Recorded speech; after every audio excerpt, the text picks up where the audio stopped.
Денес во Штипската универзитетска библиотека Гоце Делчев беше промовирана монографијата Светлана Антоновска Македонската челична дама. Автор е нејзиниот син Иван Антоновски, кој на повеќе од 500 страници со сведоштва и фотографии представил дел од нејзиниот работен век како значаен општественик, политичар, научник и основоположник на современата статистика во Македонија. По една година истражување и документирање е објавена монографијата за која авторот ќе рече: Секој нов ден беше запознавање на нов податок, доаѓање до нова информација.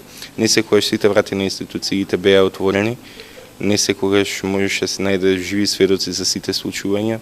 Меѓутоа, на крајот сепак, кога дојде моментот на објавата, свативме дека сме го изодлили вистинскиот пат. Светлана имаше визија, многу преокупации за ликот и делата на македонската челична дама. Нејзиното општествено и политичко ангажирање пред присутните зборуваше промоторот на монографијата Гордана Јовиќ Стојковска.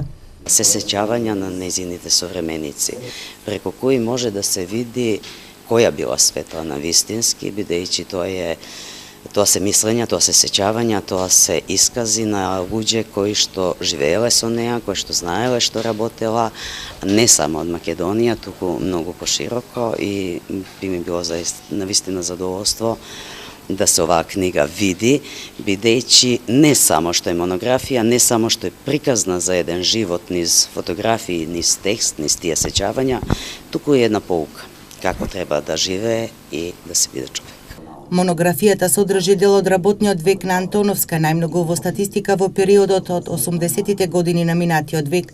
Авторот Антоновски во Штип најави изработка на посебен теренски портал на повеќе јазици, зашто, како што вели, монографијата содржи и документи од нејзини соработници, пошироко од регионот и од САД, а кои биле дел од процесите кои ги предводила и учествувала Светлана Антоновска.